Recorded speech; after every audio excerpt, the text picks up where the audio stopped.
समावेशी शिक्षा। समावेशी शिक्षा का अर्थ मीनिंग ऑफ इंक्लूसिव एजुकेशन।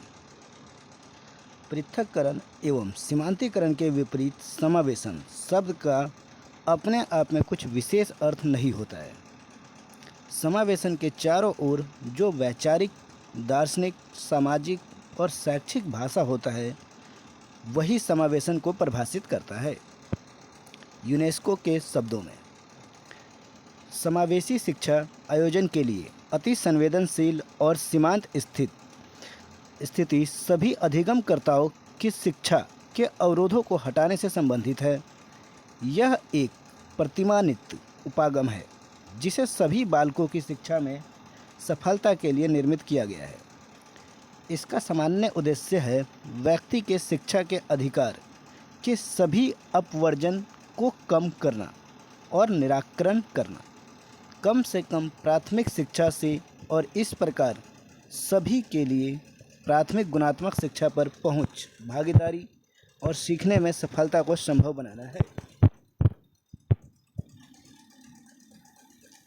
समावेशी शिक्षा की परिभाषाएं। माइकल फिन ग्रेस के अनुसार समावेशी शिक्षा मूल्यों, सिद्धांतों और अभ्यासों का एक समूह है जो सभी बालकों के लिए, चाहे वह विशिष्टता रखते हो या नहीं रखते हो, प्रभावशाली और अर्थपूर्ण शिक्षा की खोज करता है। Inclusive education is a set of values, principles and practices that seeks more effective and meaningful education for all students, regardless of whether they have expectationally tables or not। Stephen और ब्लैक हॉर्ट के अनुसार शिक्षा की मुख्य धारा का अर्थ बाधित बालकों की सामान्य कक्षाओं में शिक्षण व्यवस्था करना है।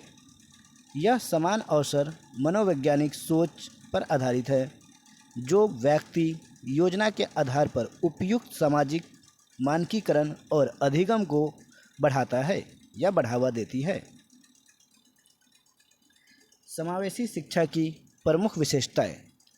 Characteristics of inclusive education. समावेशी शिक्षा केवल अशक्त बालकों के लिए नहीं।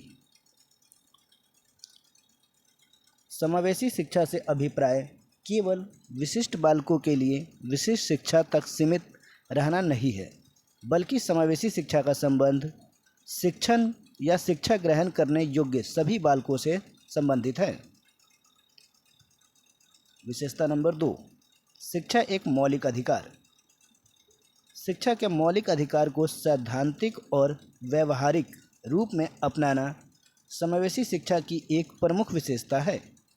शिक्षा की अन्य प्रजातियां भी बालकों के शिक्षा के अधिकार को मान्यता दी गई है या मान्यता देती है, लेकिन इस प्रकार की भावना सबसे अधिक शिक्षा पद्धति में ही निहित है। 3, सबके लिए शिक्षा और सबके लिए विद्यालयों का प्रावधान होना। समावेशी शिक्षा में सभी के लिए शिक्षा और सबके लिए विद्यालयों का प्रावधान होना चाहिए। इस शिक्षा पद्धति में सामान्य और बाधित सभी बच्चों के लिए विद्यालयों में शिक्षा के प्रावधान रखे गए हैं। शिक्षा सबके लिए होनी चाहिए, ना कि कुछ विशेष बालकों के लिए। इसके अंतर्गत इन चीज़ों पर अत्यधिक या विशेष रूप से जोर दिया जाता है। विभिन्न नेता की पहचान। 4, समावेशी शिक्षा बालकों की विभिन्न नेताओं जैसे शारीरिक, मानसिक, बौद्धिक, सामाजिक, सांस्कृतिक आदि की पहचान करती है। विभिन्न नेताओं के आधार पर बालकों की आवश्यकताओं को ध्यान में रखते हुए संज्ञानात्मक, संवेगात्मक, सृजनात्मक विकास के अवसर प्रदान करती है या करनी चाहिए। 5, विविधता कोई समस्या नहीं। बालकों की संख्या के साथ उनकी बढ़ती हुई व्यवस्थाएं इस पद्धति में कोई समस्या नहीं समझी जाती है, परंतु भाषा, धर्म, लिंग, संस्कृति, सामाजिक रूप से संबंधित होने और शारीरिक मानसिक गुणों की व्यवस्था बालकों को एक दूसरे से सीखने, समायोजित होने की बहुमूल्य अवसर प्रदान करती है। 6. पृथक्करण की विरोधी। समावेशी शिक्षा के अंतर्गत शारीरिक रूप से बाधित बालक सामान्य बालक के साथ साथ सामान्य शिक्षा में शिक्षा ग्रहण करते हैं। दिव्यांग बालकों को कुछ अधिक सहायता प्रदान की जाती है। इस प्रकार समावेशी शिक्षा दिव्यांग बालकों के लिए पृथक्करण की विरोधी व्यवहारिक समाधान है। 7. शिक्षा का समान अवसर। इस शिक्षा का ऐसा प्रारूप दिया गया है जिससे विशिष्ट आवश्यकता वाले बालक को समान शिक्षा की आवश्यकता प्राप्त हुई और वह समाज में अन्य लोगों की भांति आत्मनिर्भर होकर अपना जीवन यापन कर सके। 8. सहयोग की भावना। यह समाज में दिव्यांग और सामान्य बालकों के मध्य स्वस्थ सामाजिक वातावरण तथा संबंध बनाने में समाज के प्रत्येक स्तर पर सहायक होते हैं। समाज में एक दूसरे के मध्य दूरी कम करती है और आपसी सहयोग की भावना को बढ़ाती है। समावेशी शिक्षा का क्षेत्र। Scope of inclusive education. 1. समावेशी बालकों की समस्याओं का अध्ययन। यह समावेशी शिक्षा का विशाल क्षेत्र है जिसके अंतर्गत समावेशी बालकों को आधार शारीरिक, मानसिक और बौद्धिक रूप से विकृत बालकों की समस्याओं को गहन रूप से अध्ययन किया जाता है। समावेशी बालकों की समस्याओं के संबंध में अनुसंधान। समावेशी बालकों की समस्याओं का अध्ययन करने के पश्चात उन समस्याओं का निराकरण करने के लिए अनुसंधान की आवश्यकता होती है जिनका परिणाम बालकों के लिए सकारात्मक होता है। 3. समावेशी बालकों का सर्वांगीण विकास। समावेशी शिक्षा का क्षेत्र बालकों की शिक्षा विकास तक ही सीमित नहीं है, बल्कि यह बालक के सामाजिक, व्यवहारिक और व्यावसायिक शारीरिक विकास के लिए भी उत्तरदायी है, जिसके द्वारा बालक का सर्वांगीण विकास संभव होता है। समावेशी शिक्षा के मूल उद्देश्य। Basic objectives of inclusive education. 1. विद्यालय में सभी के साथ सभी के लिए शिक्षा का अभिप्राय है कि समर्थ एवं असमर्थ बालकों को एक साथ सामान्य विद्यालय में एक साथ शिक्षा प्रदान की जाए। 2. प्रारंभ से ही समार्थी एवं असमार्थी बालकों को समाज में एक साथ मिलजुल कर रहने के लिए प्रेरित करना, मैत्रीपूर्ण भाव से एक दूसरे के कार्यों में सहयोग करना और समाज में एकता बनाए रखने में योगदान देना। 3. सभी के लिए शिक्षा का अभिप्राय है सभी बालकों के लिए शिक्षा, न कि लगभग सभी के लिए। 3. समावेशी शिक्षा की अवधारणा को समझने और दिव्यांग छात्रों के लिए पाठशाला का रूपांतरण और उपयुक्त अध्यापन कार्य का निर्धारण करना। 5. विभिन्न आवश्यकताओं वाले बालकों की आवश्यकता के अनुकूल शारीरिक और मनोवैज्ञानिक वातावरण का निर्माण करना। समावेशी शिक्षा का महत्व। Importance of inclusive education. 1. राष्ट्र का विकास। देश की फुल खुशहाली एक संगठन के लिए विकास एक अत्यंत महत्वपूर्ण आवश्यकता है जिसमें सभी नागरिकों के योगदान की सदैव आवश्यकता होती है। शिक्षा की सर्वव्यापकता या सार्वभौमिक विकास।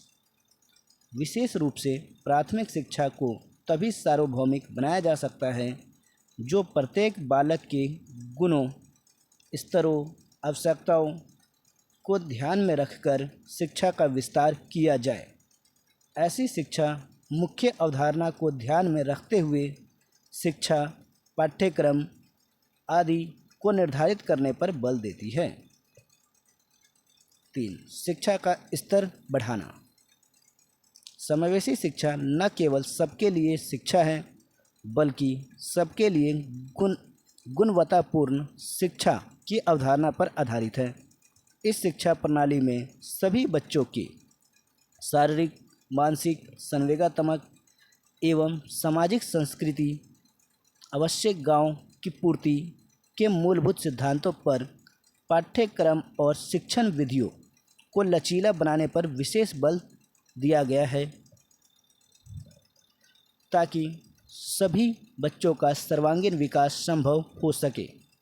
4. सामाजिक समानता का उपयोग। समावेशी शिक्षा के द्वारा अधिकारों और संभावनाओं से लाभान्वित होने की समानता का कार्यक्षेत्र समावेशी शिक्षा है। संवैधानिक समानता के सिद्धांतों का व्यक्तियों और समाज को तभी लाभ हो सकता है जब उन्हें कार्यान्वित किया जाए। 5. समाज के विकास के लिए समावेशी शिक्षा व्यक्तियों के सहयोग से समाज का निर्माण करता है। व्यक्ति समाज के निर्माण की नींव है, क्योंकि व्यक्तियों की प्रगति, परिश्रम, सूझबूझ एवं प्रयत्नों से उनके व्यक्तिगत जीवन संवरता है तथा राष्ट्र व समाज का भी विकास संभव हो पाता है। समावेशी शिक्षा के सिद्धांत। Principles of inclusive education. कोई भी निरस्त नहीं। शारीरिक रूप से बाधित सभी बालकों को निःशुल्क शिक्षा मिलनी चाहिए और सामान्य शिक्षण संस्थाओं में किसी बालक को स्वीकार अथवा अस्वीकार करने का विकल्प किसी विद्यालय की व्यवस्था में नहीं होनी चाहिए या नहीं है। 2. व्यक्तिगत विभिन्नताएं। Individuals differences. व्यक्तिगत विभिन्नताएं दो प्रकार की होती हैं। पहला, दो व्यक्तियों में अंतर। दूसरा, मनुष्यों का स्वयं से भेद करना या भेद होना। दूसरे शब्दों में, कुछ छात्र अन्य छात्रों से अधिकांश गुणों में उड़ता है अर्थात भिन्न होते हैं, जो शिक्षा की ओर विशेष झुकाव रखते हैं। ऐसे छात्र के विशेष शिक्षण की आवश्यकताएं विशिष्ट शिक्षा के माध्यम से पूरी करनी चाहिए। 3. नियंत्रित वातावरण।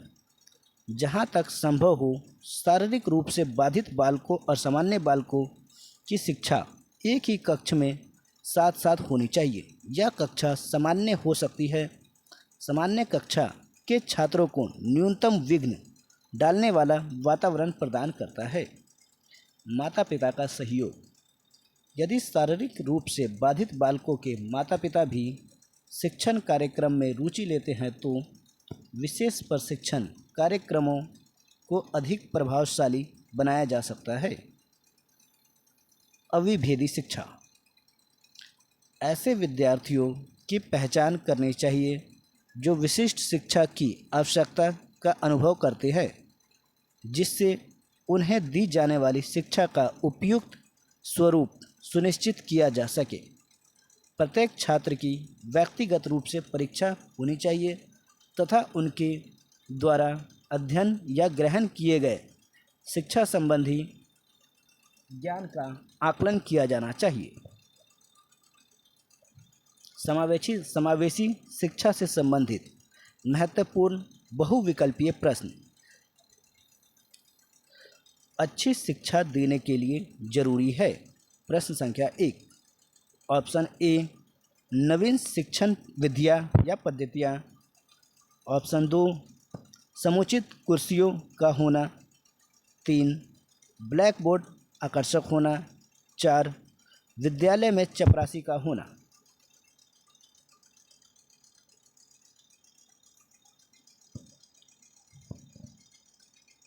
आपका सही उत्तर है ऑप्शन 1, नवीन शिक्षण विधियाँ। अच्छी शिक्षा देने के लिए जरूरी है कि वहाँ पर नवीन शिक्षण विधियों का प्रयोग किया जाए। प्रश्न संख्या 2, कौन सा अध्यापक सफल कहलाता है? ऑप्शन ए, बालकों का परिवार जानता हो। ऑप्शन 2, बालकों की आदत को जानता हो। ऑप्शन सी, बालकों की रुचि को जानता हो। ऑप्शन 4 या डी, बालकों को पहचानता हो।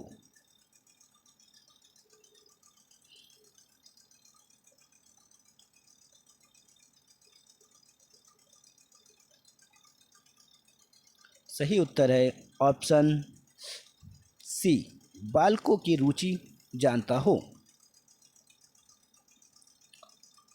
सही अध्यापक या सफल अध्यापक वही कहलाता है जो बालकों की रुचि, ज्ञान तथा सभी चीज़ों का पूर्ण रूप से आकलन तथा उनके बारे में जानता हो। प्रश्न संख्या 3, बालकों के अपराध की ओर अग्रसर होने का कारण क्या है? ऑप्शन ए, बड़ा परिवार। ऑप्शन बी, दूषित वातावरण। ऑप्शन सी, पक्षपातपूर्ण व्यवहार। ऑप्शन 4, असाक्षरता।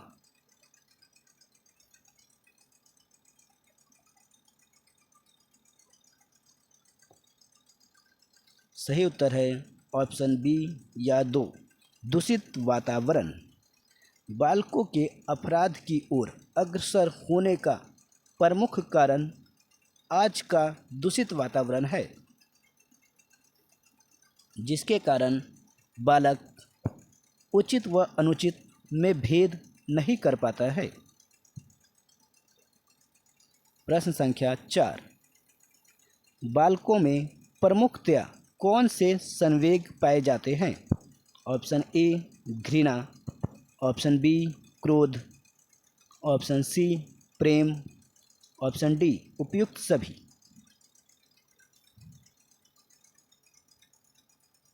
आपका सही उत्तर है ऑप्शन डी, उपयुक्त सभी।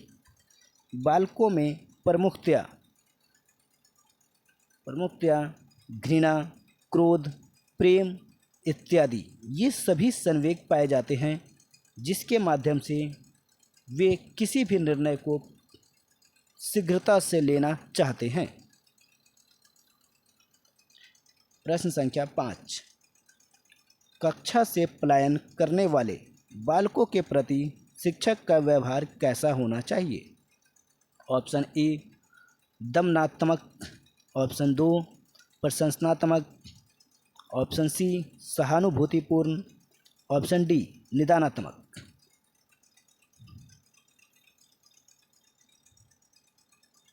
आपका सही उत्तर है ऑप्शन डी, निदानात्मक।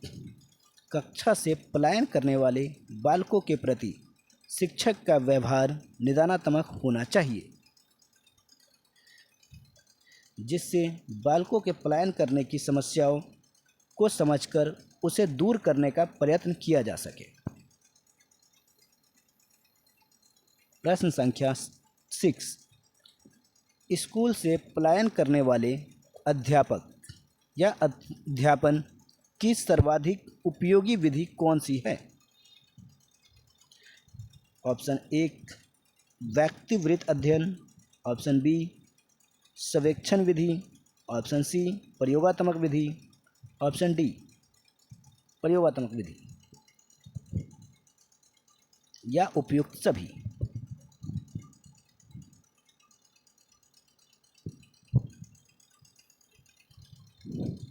आपका सही उत्तर है ऑप्शन ए अर्थात 1, व्यक्तिवृत्त अध्ययन। स्कूल से पलायन करने वाले अध्यापन की सर्वाधिक उपयोगी विधि व्यक्तिवृत्त अध्ययन है, जिसके माध्यम से पलायन करने वाले अध्यापन विधि के अंतर्गत बच्चों के संपूर्ण व्यक्तित्व के विकास पर जोर दिया जा सकता है। प्रश्न संख्या 7, निम्न में से किसके द्वारा सहजता से पता लगाया जा सकता है कि किसी दृष्टि विशेष से कौन सा छात्र अपनी कक्षा में कितना अधिक चाहा जाता है अथवा नहीं? ऑप्शन ए, समाजमिति। ऑप्शन बी, आकस्मिक निरीक्षण अभिलेख। ऑप्शन सी, अनुसूची। ऑप्शन डी, वर्ग क्रम मापनियाँ।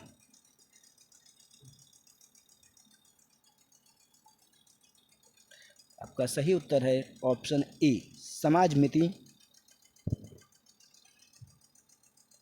प्रश्न संख्या 8, सुधारात्मक शिक्षण किसके लिए उपयोगी है? 1 असामान्य बालकों के लिए, 2 सामान्य बालकों के लिए, 3 अध्यापकों के लिए, 4 अभिभावकों के लिए।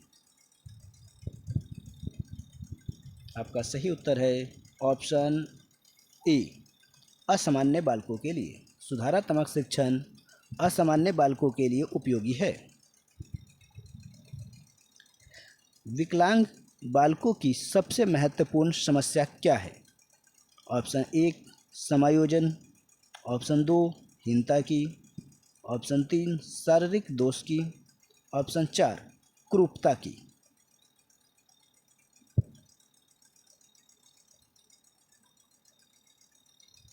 आपका सही उत्तर है ऑप्शन 1 समायोजन की। विकलांग बालकों की सबसे महत्वपूर्ण समस्या समायोजन की है। प्रश्न संख्या 10, वरिष्ठ या श्रेष्ठ बुद्धि वाले बालकों में शारीरिक दोष कितना होता है? ऑप्शन 1 कम, ऑप्शन 2 बहुत कम, ऑप्शन सी ज़्यादा, ऑप्शन 4 बहुत ज़्यादा।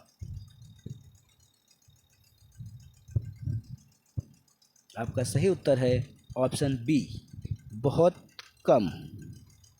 श्रेष्ठ बुद्धि वाले बालकों में शारीरिक दोष बहुत कम होता है। प्रश्न संख्या 11, प्रतिभावान बालकों की पहचान कैसे की जा सकती है? ऑप्शन 1 बुद्धि परीक्षण द्वारा, ऑप्शन बी उपलब्धि परीक्षण के द्वारा, ऑप्शन सी अभिरुचि परीक्षण के द्वारा, ऑप्शन डी उपयुक्त सभी। आपका सही उत्तर है ऑप्शन डी उपयुक्त सभी। प्रतिभावान बालकों की पहचान बुद्धि परीक्षण, उपलब्धि परीक्षण तथा अभिरुचि परीक्षण के द्वारा की जा सकती है। प्रश्न संख्या 12, यदि कोई बालक बिना उद्देश्य विद्यालय के बाहर घूमता फिरता है तो उसे क्या कहेंगे? ऑप्शन ए सृजनशीलता, ऑप्शन बी पलायनशीलता, ऑप्शन सी पलायनता, ऑप्शन डी उपयुक्त में से कोई नहीं।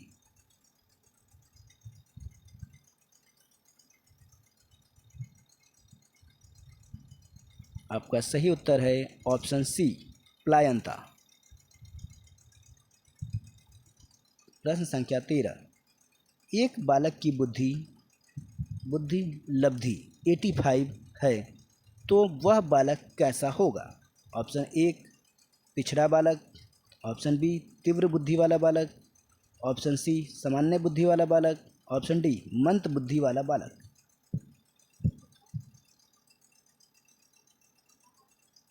आपका सही उत्तर है ऑप्शन डी मंद बुद्धि वाला बालक।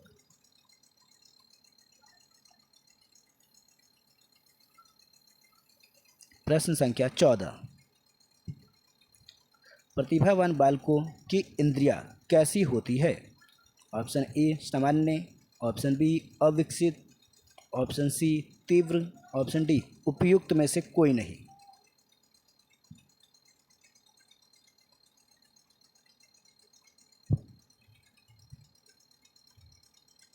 आपका सही उत्तर है ऑप्शन सी तीव्र। प्रतिभावान बालकों की इंद्रियां तीव्र होती है। प्रश्न संख्या 15, वर्ड के अनुसार पिछड़े बालक की शैक्षणिक उपलब्धियां या लब्धियां कितनी होती हैं? ऑप्शन 1 85 से कम, option B 90, option C 100, option D 80 से कम या 80 से कम।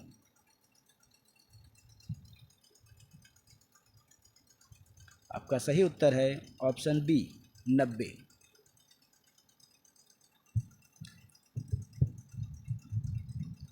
आप हमारे चैनल को लाइक एंड सब्सक्राइब करें। धन्यवाद।